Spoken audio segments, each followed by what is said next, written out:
How's it going, everybody? Want to talk some unfortunate news about the story of one of my more anticipated games of 2022, a brand new IP, and you know me, I always like compelling new intellectual property, especially big budget ones, and last year, a game that kind of took everybody's attention for a while was the Callisto Protocol.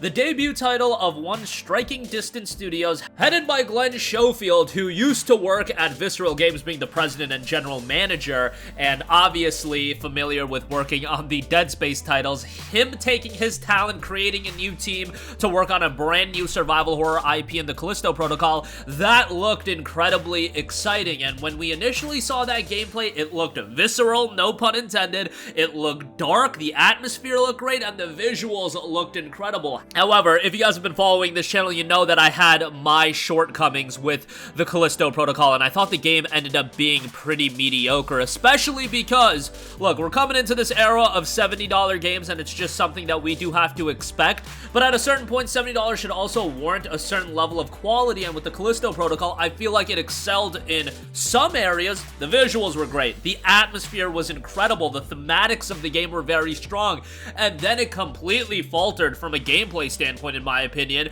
and also the length of the game incredibly short. I understand that survival horror titles cannot be super lengthy, but given the shortcomings in the other area, you can't forego that as well. Well, now we know Glenn Schofield has departed Striking Distance Studios, and they are shifting to new leadership. Schofield founded the studio in 2019 to make a spiritual successor to Dead Space, as noted on Bloomberg, the sci-fi horror series he co-created while working at Electronic Arts. In December of 2022, the company released the Callisto Protocol to mediocre reviews. In January, analysts said that the horror game was on track to sell 2 million copies, which you would think 2 million copies, kind of a good number. New IP, 2 million? That sounds pretty good. However, Krafton's target for the game was 5 million copies, which that in its own I'll get to in a second, but that's kind of wild to think about. In recent months, Striking Distance Studios has laid off more than 30 staffers. The company's website now shows around 90 employees. The shakeup at the San Ramon, California-based game developer is reflective of the turbulent nature of the video game industry.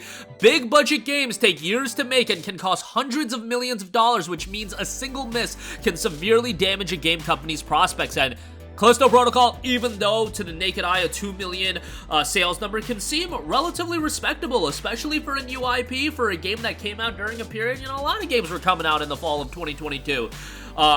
But unfortunately for this one, it didn't meet expectations, and I really want to focus in on that 2 million copies sold. While to me, to you, that number may look incredibly impressive, Krafton's ultimate goal was a target of 5 million copies sold. Think about this for a second. Final Fantasy VII Remake, that game had so much hype, so much anticipation, received well, sold well by all accounts.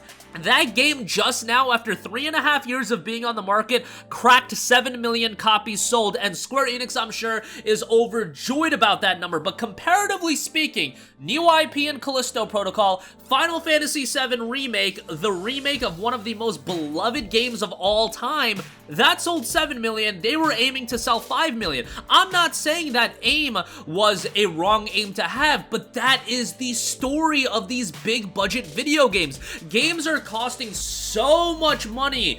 We looked at the leaks when it came to Horizon and Last of Us Part 2. We're talking $200 million plus for some of these games, and at some point, we have to look at the cost of these games and being like, yeah, that is the expectation and the standard in gaming these days, hence why games can be $60, $70, and people kind of have to price things accordingly, and why you have these deluxe editions, why we have early access gimmicks being tied in just to increase profit margins and hopefully reach profitability in the first place, because if you're not reaching profitability, well, X&A on that. And think about this, Striking Distance Studios was a brand new studio. Yes, it was helmed by Glenn Schofield, but it was a brand new studio dropping a big budget IP right out the gate. So a new studio dropping a big budget IP aiming to sell 5 million copies is just so insane. But that is the reality of big budget game development, which honestly makes me think, like, is there a way we can scale back back game development because I look back to a decade and a half ago where the industry was a little bit different.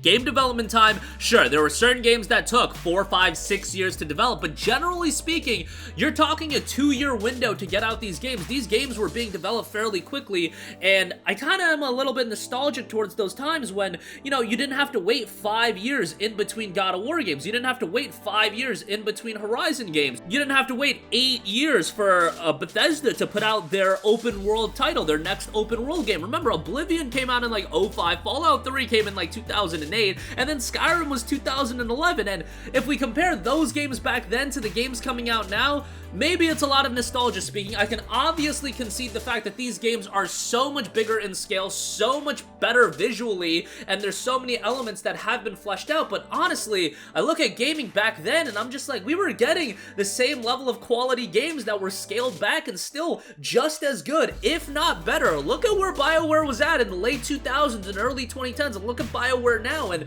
you know, the financial resources that's required to create their games, it is immense, and the risk-taking in game development. I do not want to be in the position of any of these shot callers, of any of the developers, where the expectations for these games are so grandiose that it almost seems like a near impossible goal, but it's a near impossible goal especially for the new IPs. That's why it's going to be so difficult to get these new IPs out of the market, and Callisto Protocol isn't the only one. Look at what's happening with Immortals of Aveum. Immortals of Aveum is a game that I liked, but I knew going into it, first of all, it's coming out at the end of August when there's a bunch of other games that are going to start coming out. It's $70 for a new IP that's looking to be about 15 hours at length. That game had disaster spelt all over it, and I ended up really liking Immortals of Aveum in certain regards. I thought the story was kind of mid, I thought the voice acting was kind of mid, but you know, that was a big budget title that was also aiming to sell millions upon millions of copies, and it's just not realistic. I think it would be a good idea to scale a lot of these projects back, reduce the budget for these games, and have a little bit more of a comparable goal in mind. And I think, you know, focusing in on certain elements that can be accentuated with a lower budget, that might be the best way to go. But game development, obviously, this is something that is way above my pay grade. Like, I can say all of these things, and it's easy to say all of these things, in a video of doing an audio where hindsight is 2020, and probably looking forward, Striking Distance Studios thought, hey, we have a big market for these horror titles, and Dead Space has been MIA for a while. They probably didn't know, at least I would imagine they didn't know, that Dead Space Remake was going to end up coming a month after Callisto Protocol, which, can games that are at high quality levels coexist in the same time period? Absolutely, but it's not something that is really that beneficial for a brand new IP dropping as well, to have a remake of a beloved horror game dropping a month and a half later. So it's just a sad story, especially when you look at titles like Immortals of Aveum. I feel like at some point the bubble's gonna burst on creating these big budget titles, and we are gonna have to scale back. I know that's kind of the idea with moving to mobile and trying to get a live service off the ground so you can monetize these games in different ways and have longevity in them, because when it comes to $60, $70 games, really the bulk of your revenue is going to come from the initial sales. Yeah, DLC and things like that can happen to extend the life of those titles, but for the most part, the initial revenue is what you're aiming for. And you're talking about games that are costing hundreds of millions of dollars. So just a bummer. Again, I had my problems with Callisto Protocol, but you don't want to see games end up like this, especially because, like, hundreds of millions of dollars to develop these games, and it could make a lot of developers and publishers especially that are funding these titles scared to embark on a project that's a new IP. The God of Wars, the Horizons, these established franchises, you know, Elder Scrolls 6, yeah, obviously those are going to get funded. A new Mass Effect, that's gonna get funded, but new IPs, if it's talking hundreds of millions of dollars, how are you gonna fund that? Like, you're gonna need a publisher that's pretty confident it's gonna turn out well. Otherwise, you're gonna have your Aveum situation, Wild Hearts even, and situations like Callisto Protocol, of course. But that'll do it for me. Sound off with all of your thoughts in the comment section down below. Curious to hear where you guys think gaming could go, because it's a sad story that this is happening so frequently. But yeah, reality we kind of have to expect. But that'll do it for me. Again, your thoughts down below. Thank you for watching, and goodbye. Hey guys, we hope you enjoyed the video, and if you did, make sure to hit the subscribe button, and if you're already subscribed, do us a favor and hit the bell icon. This way you'll be notified whenever we post a new video. That's the best way to keep up with all of our uploads, and we usually try to upload 2 videos a day. And with the bell icon hit, you'll be notified whenever we do upload a video. As always, thanks for watching.